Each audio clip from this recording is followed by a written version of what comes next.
Dragão do Mar, desde o início, conviveu com a experiência da escravidão, já no vapor Tubarão. Ele ainda, no final da sua infância, início da adolescência, vendo no porto do Aracati o sofrimento provocado pelo trabalho escravo. E ao longo da sua vida, ao longo da sua trajetória como trabalhador do mar, ele desde o início teve a vivência cotidiana, acompanhou de perto todo o sofrimento no traslado de trabalhadores escravos africanos sendo desembarcados e embarcados nos portos, sobretudo de Fortaleza, Aracati e também de algumas províncias do Nordeste. Tivemos outros dragões do mar, trabalhadores braçais, trabalhadores do mar, assim como o próprio dragão do mar, o Chico da Matilde, como era conhecido, e também negros recém-libertos. A gente pode ter como exemplo aí o próprio João Napoleão, que encabeçou a luta abolicionista dos trabalhadores do mar, isso aí no final de janeiro de 1881 e início de fevereiro também de 1881. Então, assim como ele, nós temos mulheres da sociedade fortalezense, mulheres comuns, mulheres do povo, trabalhadores urbanos que se empenharam na luta abolicionista, em alguns clubes abolicionistas, como o próprio Clube dos Libertos. Então, assim como ele, existiram outros pessoas simples, pessoas do povo que se empenharam na luta abolicionista. O Dragão do Mar é uma pessoa simples. Ele era segundo prático lá no Porto do Mucuripe, era também proprietário de jangadas e era uma pessoa que se sensibilizou em virtude da luta anti-escravagista, conseguindo assim arregimentar outras pessoas comuns do povo para que pudesse participar da luta em prol da abolição dos escravos, primeiramente no Ceará e depois no restante do Brasil. O maior legado do Dragão do Mar é, sem dúvida alguma, a participação do trabalhador comum, a participação do popular nas lutas cotidianas, nos debates políticos. Por volta de 1903, durante a greve dos catraeiros, onde houve baixas por parte de trabalhadores que foram mortos pela polícia à época, o Dragão do Mar ele vem mais uma vez na cena pública, ele se manifestando a favor da causa dos trabalhadores do Porto de Fortaleza. Mas mesmo assim ele já não tinha mais a repercussão, já não mais reverberava publicamente como outrora. Ele, portanto, vai praticamente viver os últimos dias da sua vida no esquecimento.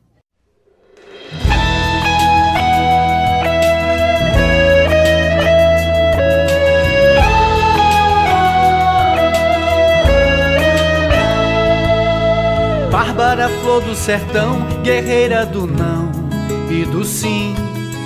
Bárbara, mãe de Tristão, avó de Alencar, do Guarani. Bárbara, olha esse mar, o dragão desse mar é um Davi. Feito você a lutar pelo dom de lutar, pelo porvir.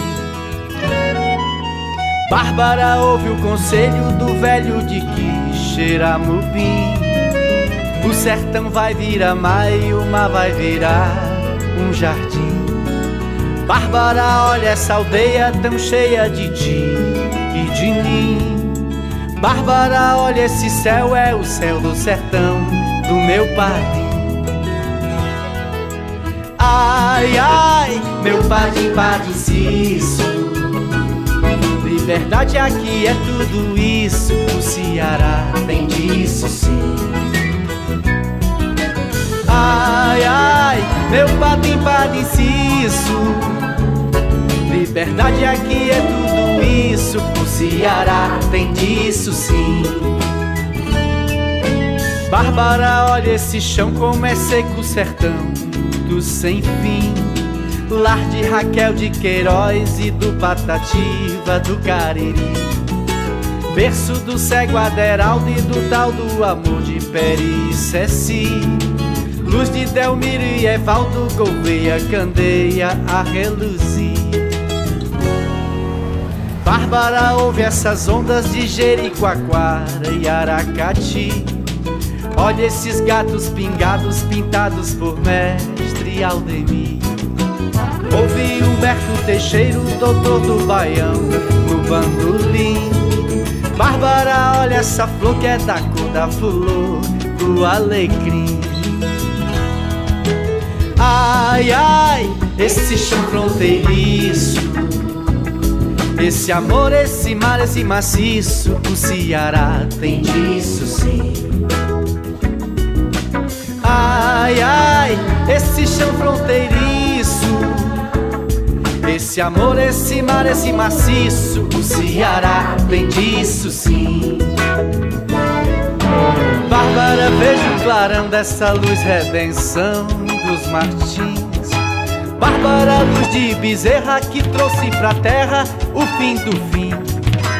Bárbara, Iracema, Graúna do Sol, Curumim.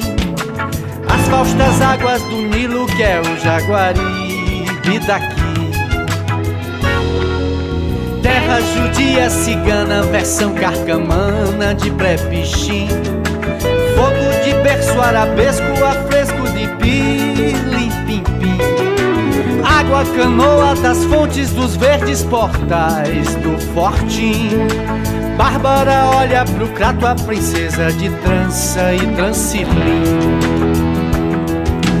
Ai, ai, esse povo mestiço, essa terra me botou feitiço, o Ceará tem disso sim. Ai, ai, esse povo mestiço, essa terra me botou feitiço, o Ceará tem disso sim.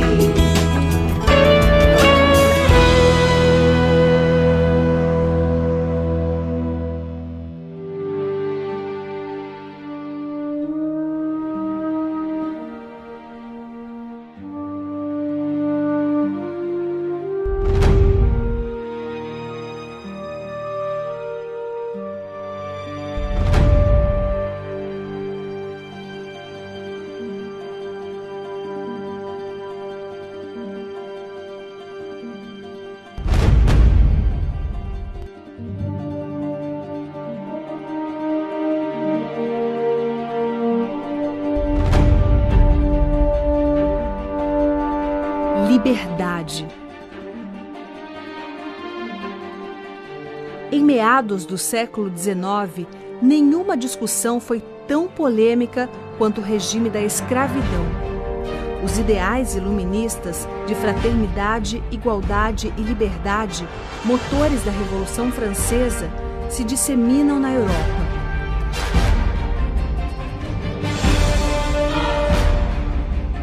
A França de Napoleão III foi o primeiro país a abolir a escravidão.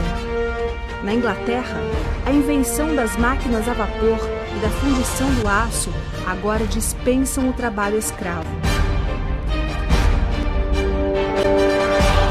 No Brasil imperial, discutir a abolição mexia com as estruturas do poder socioeconômico. A província do Ceará contava com cerca de 30 mil escravos e 500 mil pessoas livres. Ali começava a história de Chico da Matilde, aquele que viria a ser o destemido Dragão do Mar. A história do Dragão do Mar, né, desse negro não mulato, está intimamente ligada ao processo de abolição.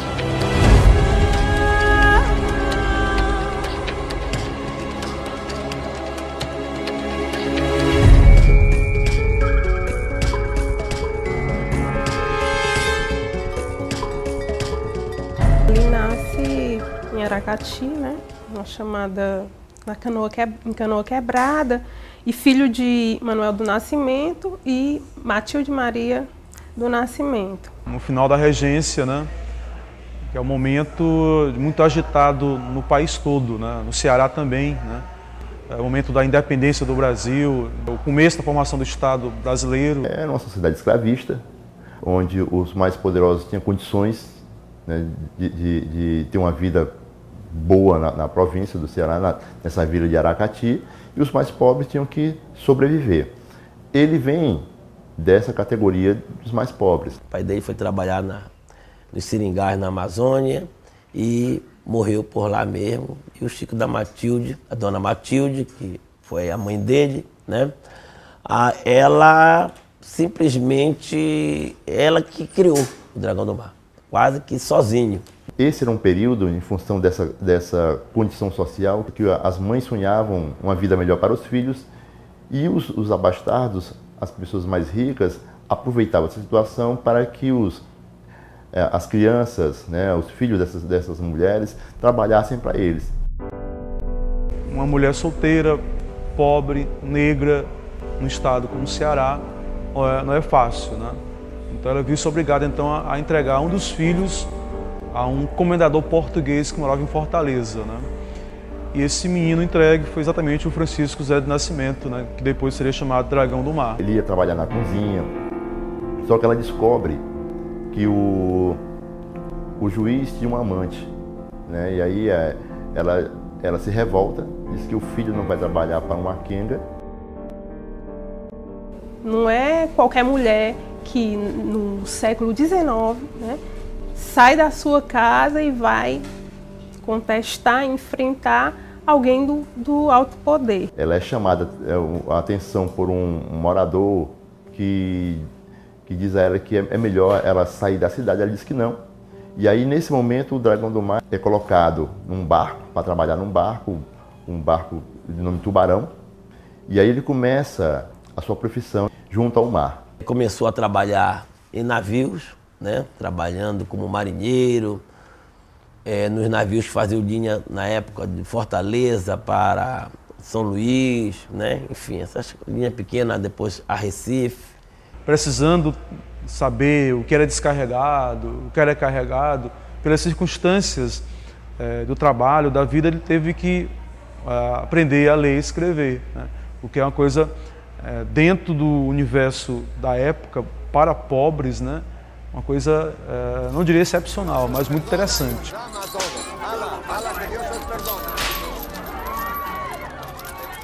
Existe um movimento que surge, que se intensifica, que na verdade sempre existiu, né? Não é uma exclusividade do século XIX, o tráfico interprovincial. O que é o tráfico interprovincial? É a transferência dos cativos de uma região para outra, né? No qual necessitava de mão de obra. E uma região que não tinha uma economia muito forte, transferia para uma economia que necessitava, carecia de mão de obra. Isso vai existir desde o período colonial, mas se intensifica a partir de 1850, quando acaba, né, oficialmente o tráfico África-Brasil. O Porto Fortaleza era um porto muito ruim, né? A cidade, na realidade, não tinha porto. Havia uma ponte, daí ainda hoje a ponte metálica, né? Então os navios ficavam ao largo e a viagem, né, entre os navios. E essa ponte era feita por jangadas ou em canoas, havia acidentes e tal. No tráfico atlântico você tinha os tumbeiros, barcos específicos que traziam os cativos da África para o continente, para a América. No caso do tráfico interprovincial, eram barcos normais. Então as pessoas conviviam, né, com um grupo de cativos que ficavam ou no porão ou em cima. Então é nesse contato que ele começa a ter uma maior diálogo, um maior contato com os jangadeiros, né? Embora ele não fosse mesmo um jangadeiro, né? Ele conhecia esse trabalho, essa labuta do mar. E a consciência negra do Dragão do Mar, que eu não considero ele um mulato, surge dessa experiência dentro dos barcos, né? Desse diálogo com esses negros. Então, assim, as informações nesse período, nessa conjuntura, eram de uma importância capital. Nos Estados Unidos, o republicano Abraham Lincoln é eleito presidente em 1860. Já no ano seguinte, inicia-se a Guerra Civil Americana. O norte industrializado precisava impor-se economicamente sobre o sul, agrário e escravista. Em 1862, Lincoln liberta os escravos. Em 1864, estoura a Guerra do Paraguai. Para muitos escravos, seria o passaporte para a liberdade. Os escravos mais sadios são alforriados, mediante indenização em dinheiro aos seus proprietários. O século XIX é uma seca que marca muito a história do Ceará, que é a seca de 1877-79. Foram quase 3 anos de estiagem no Ceará. Uma seca que aconteceu após 30 anos de invernos. É difícil para o proprietário manter o seu patrimônio. Então, nesse momento, não por acaso, aumentou muito o chamado tráfico interprovincial. A grande maioria dos negros cearenses é proveniente do tráfico interprovincial, porque a província do Ceará não vai ter um tráfico direto. Os negros cearenses eles vêm de Pernambuco, da Bahia e do Maranhão.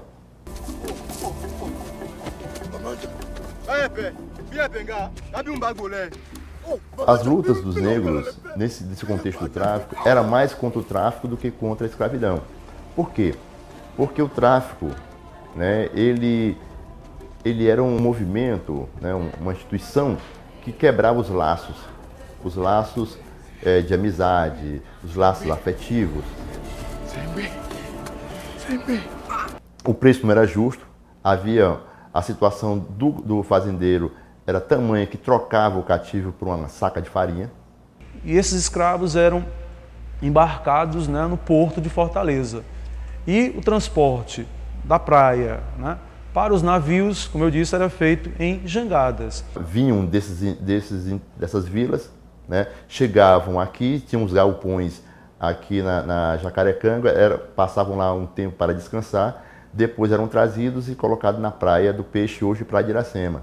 E é nesse momento, então, que vai ocorrer a greve, né? Os abolicionistas falam com os jangadeiros, né, para que eles se recusem a levar nas suas jangadas os escravos da praia para os navios. Eles esperavam o momento e a conjuntura para que eles pudessem se organizar e fazer o movimento.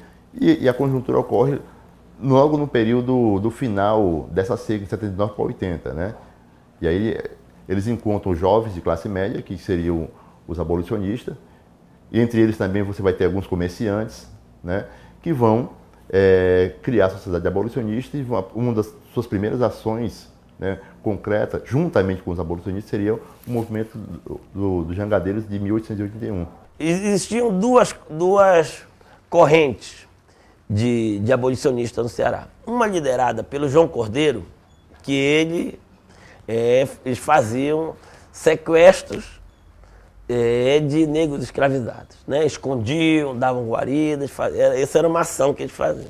E tinha uma outra, liderada pelo Barão de Studat, que queria fazer a coisa mais legal.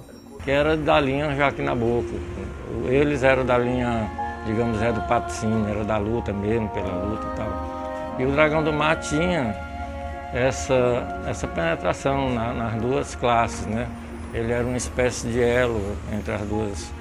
E fora isso, ele era carismático, era um cara bonito, tinha uma barbichinha que se viu de modelo na própria Paris. A roupa que ele vestia, barbichinha branca e tal. Então ele era o grande líder realmente, apesar de que não estava no dia do levante, ele não estava lá por circunstância, ele estava trabalhando no navio, estava vendo de longe.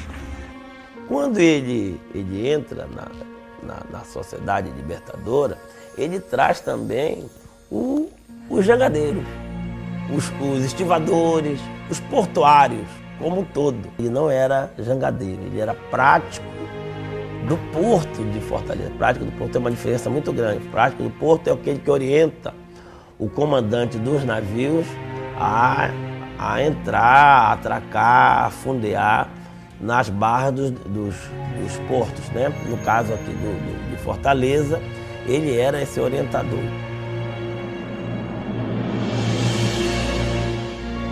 No trancamento do porto de Fortaleza, que foi do dia 27 de janeiro de 1881 ao dia 31 de janeiro, nesse trancamento, quando os estivadores, os jangadeiros, enfim, e cerca de 7 mil cearenses, é o que a estimativa, né? história conta, estavam lá presentes nesse trancamento do porto. E quem liderou todo esse trancamento do porto durante esses 4 dias foi José Napoleão. Foi um grande lutador também, esse era jangadeiro mesmo.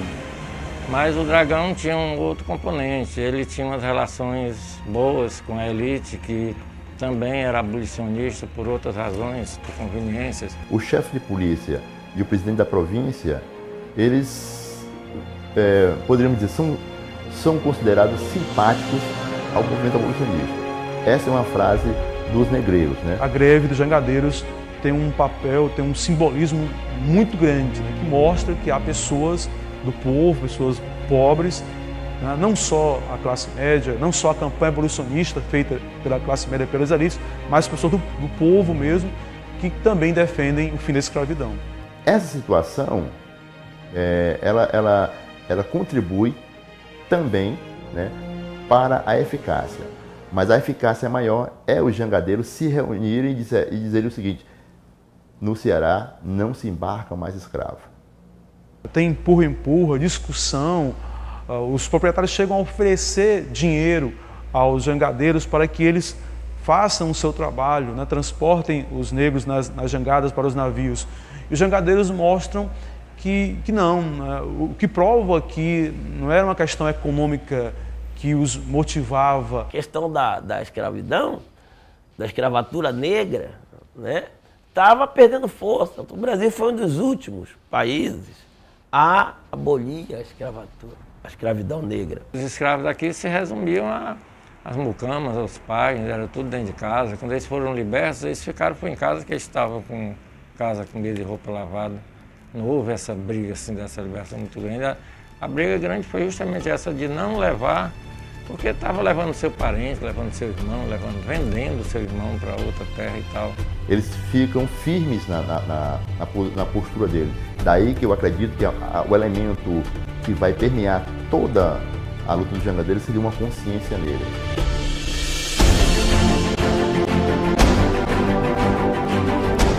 A abolição do regime escravista, concretizada com a assinatura da Lei Áurea pela princesa regente Isabel, a 13 de maio de 1888, selou de forma indireta o fim da monarquia.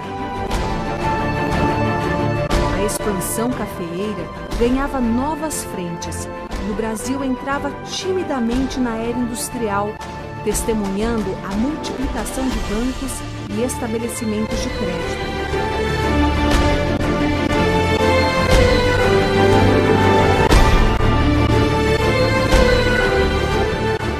A República chega e, com ela, mais conflitos se instalam no Brasil. Marechal Deodoro, primeiro presidente republicano, fraco e enfermo, se vê derrotado pelo general Floriano Peixoto, primeiro ditador da República. O episódio da greve é o episódio marcante da abolição. Então, vários e vários autores atribuem o sucesso da abolição em 1884 a esse episódio da greve. Causou uma repercussão nacional, né? Mesmo naquela época, sem termos os avanços tecnológicos da imprensa, né? Mas aquilo teve uma repercussão muito grande. Significou aquela revolta, né? Aquela paralisação. Então, é o episódio que tem mais significância, assim, e que sempre é lembrado e que sempre é citado. A notícia, de um modo ou de outro, seja pela imprensa, seja pelos próprios marinheiros, né, os navios, acaba chegando no Sudeste. E esse fato, então, logicamente, despertou a campanha dos abolicionistas do Sudeste, né? E aí, então, eles passam a ter um contato maior com esses abolicionistas do Ceará. O Zé do Patrocínio chegou aqui, deu logo um apelido dele de o Lobo do Mar que não pegou. Depois achou de Dragão a melhor, relacionou com a coisa fantasmagórica, fantástica e tal, e grandiosa, o Dragão do Mar, que o povo pegou. Mas na época mesmo não se chamava de Dragão do Mar, não, chamava Chico da Matilde, né? Paulo Aney foi aquela pessoa que publicizou tudo o que estava acontecendo aqui no Ceará. Né? Todo esse movimento abolicionista diferenciado. Aqui o Paulanei foi que fez a ponte lá para o movimento abolicionista nacional, que tinha à frente a figura de José do Patrocínio. Abordou muito essa temática, ele lutou a vida toda falando sobre a escravatura e tal, né, e sobre a abolição. E sempre citou o Chico da Silva como um dos baluartes, né, dessa luta toda. Alguns cativos que passam por Fortaleza porque eles saem lá do Pará, passam do Porto do Pará, São Luís, Fortaleza e vão pegando cativo até o Rio de Janeiro, né? Então, quando passam aqui, alguns cativos, sabendo da história, pulam ao mar para chegar aqui, acreditando que ao chegar aqui em Fortaleza, né, não seriam mais embarcados, mas são pegos.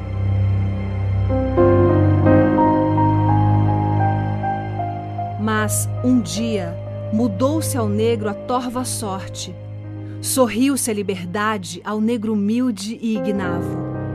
Foi quando o Nascimento, o filho audaz do norte, dragão do mar chamado o jangadeiro bravo, bradou junto à jangada, alçando o braço forte: não, neste porto não se embarca mais escravo.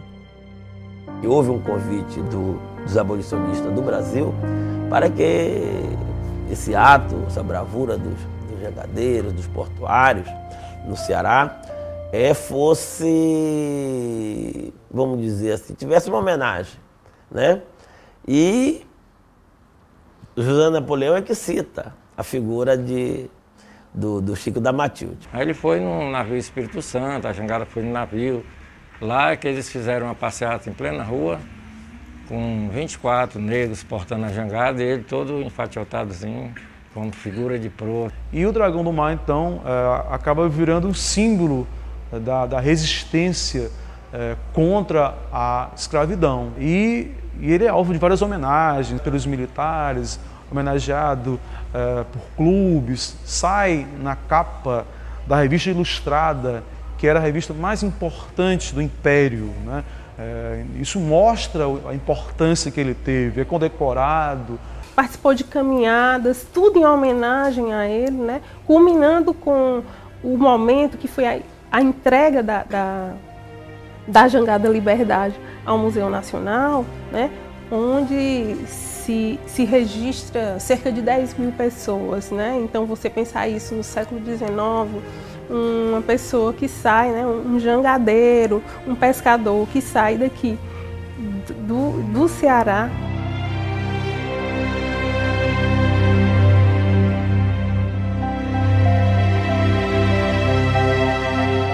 Na primeira oportunidade que tem, ele escreve para a esposa. E ele diz assim: o seu velho está tonto com as festas e com os cumprimentos de tanta gente importante.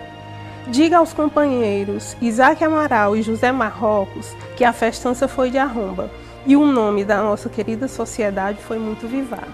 Ele é claramente utilizado naquele período como propaganda abolicionista no Rio de Janeiro e para dizer, olha, se eles conseguiram, nós que somos a elite, que somos intelectuais, temos que conseguir. Chega a se encontrar pessoalmente com Dom Pedro II, né? Que é uma coisa muito simbólica. É um Estado escravocrata, em que o imperador desse Estado escravocrata, chefe, né, de Estado, se encontra com um jangadeiro, com um líder, né, popular, que fez uma greve contra a escravidão. Não deixa de ser um paradoxo, né? Ele é considerado o líder da greve. E ele é considerado e ele é lembrado como o líder da greve. Não houve outro. O início do século XX chega como uma avalanche de inovações e renovações no plano político, social e artístico.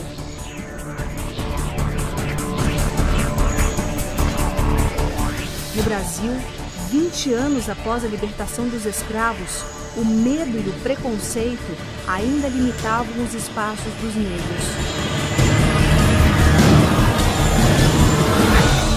No Ceará, primeiro estado a libertar seus cativos, 4 anos antes do país, a situação não era diferente. O bravo Dragão do Mar já com seus 70 anos, ainda empunha a bandeira da igualdade e participa de lutas contra a discriminação racial na sociedade cearense. Os inúmeros jangadeiros, estivadores e portuários, junto com Chico da Matilde, lutam pela conscientização dos afrodescendentes e pelo reconhecimento da cidadania negra. O movimento comparecem também elementos da classe média, né? E esses abolicionistas, eles vão de forma incisiva se mobilizar constantemente. A elite do século XIX foi vanguarda, o Ceará sendo o primeiro, tudo bem. Eles vinham impregnados das ideias da Revolução Francesa. Eles fundam grupos, publicam jornais, né? Então, quando de repente sabia-se que alguém ia tentar embarcar escravos negros, certamente eles compareciam de novo ao porto, faziam um protesto e tal e tal. Era a ideia de modernidade que surge, né, para alguns autores a partir da década de 60, com o processo de modernização de Fortaleza. Alguns falam da Belle Époque, né, em Fortaleza. Então, para esses intelectuais, era muito contraditório uma modernização com escravidão. O argumento usado à época era o direito de propriedade. O direito de propriedade. O escravo, ele não é gente, né? Embora seja uma coisa que chore, que sorria, que ame, que sofra, né? Mas ele não tinha uma personalidade jurídica. Eu venho trazer os escravos. O Jorginho, nosso Jorge, tá jovem, tá forte. Trabalha na lavoura, cuida dos animais como ninguém. A das Dores, tá comigo há muito tempo. Das Dores lava, cozinha, cuida de uma casa como só ela, né, Das Dores? Ele era uma propriedade e, portanto, pertencia a alguém. Então, se eu vou fazer a abolição, como é que eu fico esse objeto? Eu vou indenizar o proprietário ou não? Essa era a grande discussão que havia naquele momento. O trabalho livre representava a modernidade, mas não se pensa nas condições, né, de inclusão social dessa população que é desses 32 mil e poucos cativos que ainda existiam em 83 e 84, né, de 1984 aqui na província do Ceará. Então foram praticamente jogadas à sua sorte. Existiam abolicionistas que defendiam a reforma agrária, onde a gente acaba com a escravidão e vai dar terra, né, a esses ex-escravos. Havia gente que defendia uma indenização.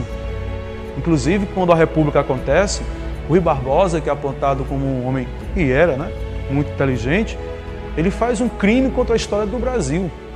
Ele queima todos, não todos, mas boa parte dos documentos do Estado brasileiro relativos à escravidão, porque ele temia que os ex-escravos pedissem em juízo indenização.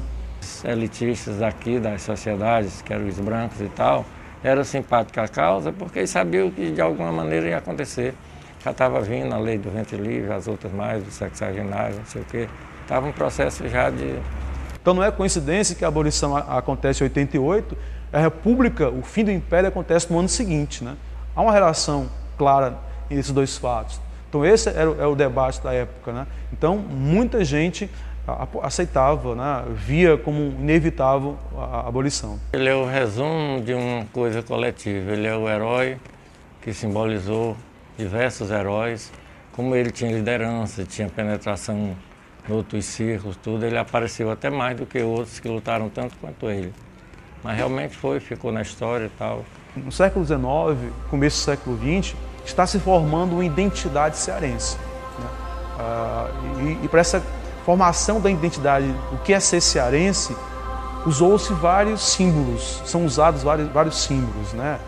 O vaqueiro é usado como símbolo, né, para identificar o que é ser cearense, né? E o jangadeiro também é usado.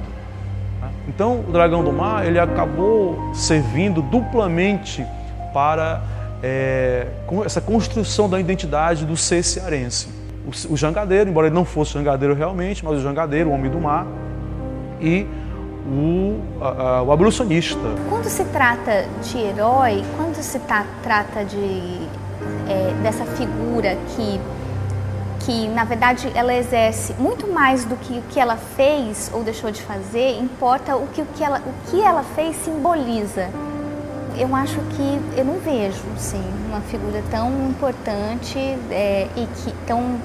e que pode ser aproximada de todo tipo de, talvez, classe social, se é que a gente pode usar esse termo. Eu não vejo outra figura como o Dragão do Mar, não.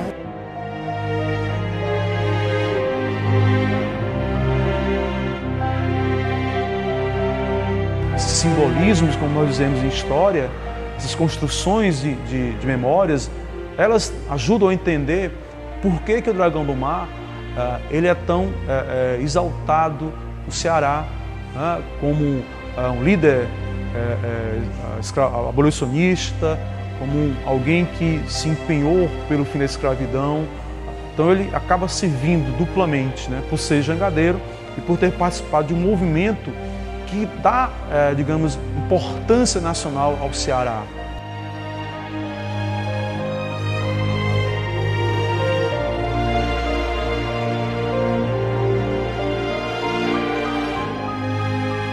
Nesse aspecto do herói, não, sem dúvida, o Dragão do Mar representa, sim, um herói do Ceará.